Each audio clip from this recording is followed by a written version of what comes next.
So it appears as if the Sony Spider-Verse is coming to an end. The 6 movies that we've gotten, the 3 Venom movies, Madam Web, Morbius, and Craven the Hunter. It looks like Sony is finally putting an end to it, or I even read reports of a reboot. And I wanted to just talk about, I guess, the legacy of these movies and where they went wrong. And, obviously Sony is in a bit of a tough spot, right? Because they own the rights to Spider-Man. They could do their own universe, but the IP isn't as valuable if he's out of the MCU at the time. I remember when the Garfield movies came out and they were just so undercut because the MCU was happening, and you're like, this is kind of cool, but if this character isn't going to be the MCU, then what's really the point? And then we got the Tom Holland movies, and really what Sony was attempting to do here is just kind of juice and milk the superhero movies, given the market, right? They're like, wow, everyone loves superhero movies. We have all these characters. Let's just make a superhero movie with some of these villains that we own. Spider-Man doesn't have to be in the movie, and we can just kind of make them anti-heroes and do whatever. And, because everyone loves superhero movies, they'll just come to the movie and we'll make money. They were correct with Venom 1. And even 2 and 3 made money. But specifically Venom 1, they were correct. They were able to hire an actor that people liked, like Tom Hardy, pair him with a character that people have been itching to see. I was dying to see Venom in live action. We only got that Topher Grace version. And kind of just make an entertaining movie that's kind of funny, people don't take seriously. But the problem is you can only do that once. The movies after that had to have some sort of purpose, and they really just haven't. Madam Web, to me, was the bottom point. That was just such a bad movie. I don't know why they went with Madam Web. I don't know why they had a fake Spider-Man in that movie. Spider-Woman, just from every conceivable angle, that movie was terrible. The other characters, I think Craven and Morbius are decent choices to make movies about. Like I said in my Craven review, I just don't think that these movies were stylized enough. They weren't. They had to feel like 2 separate movies, and to me, Craven and Morbius, they felt like Sony Spider-Man movies, right? Which shouldn't have been the thing. There shouldn't be like a Sony Spider-Man feel. They all should have just had their own feel. Another big miss about this universe is just, not only this, but I would say of Marvel, is just the lack of Sinister Six.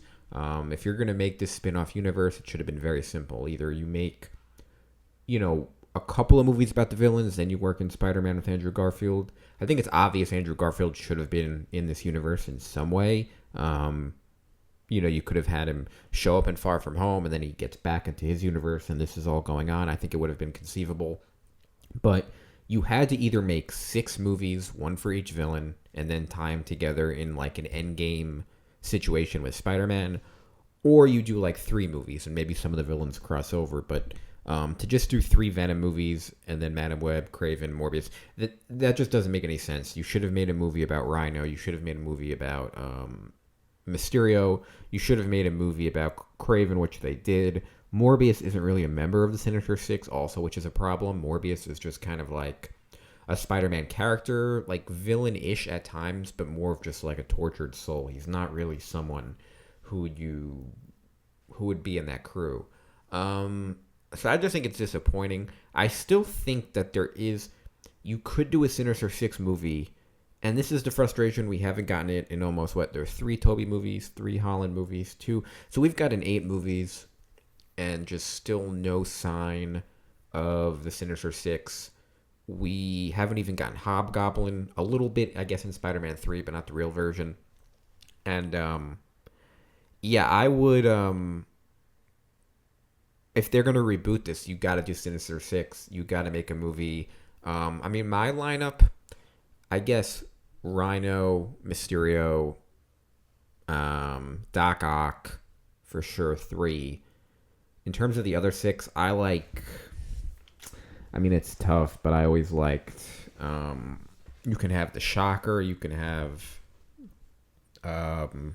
Vulture. I think Vulture should be in it with Michael Keaton. So they've had a lot of opportunities. They just haven't nailed anything. And, I'm going to do a separate video ranking them. But, really their timing, where these movies existed in popular culture in Venom 1 just isn't. you can't just make a generic superhero movie anymore and have people see it. And that's what they really, really learned the hard way. Shazam 2 learned the hard way. A lot of these movies learned the hard way. You still have to give people a reason to come, and they just didn't do that. So yeah, just, 6 up and down movies. I think Venom 1 is definitely the best, but I'll do a ranking, and Madam Web is definitely the worst. I'll see how I rank. The middle is honestly kind of tough. Those middle 4, Venom 2, Venom 3, Craven, Morbius. All mediocre, so I'm kind of curious to see how I'll rank those. But those are my quick thoughts on the Sonyverse. Not a ton to talk about, but I just wanted to get that going and mention it because it's come to an end, and it has been somewhat relevant in popular culture, especially the Morbius memes. So let me know what you guys think in the comments. Thanks for watching, and as always, I'll see you on the next one.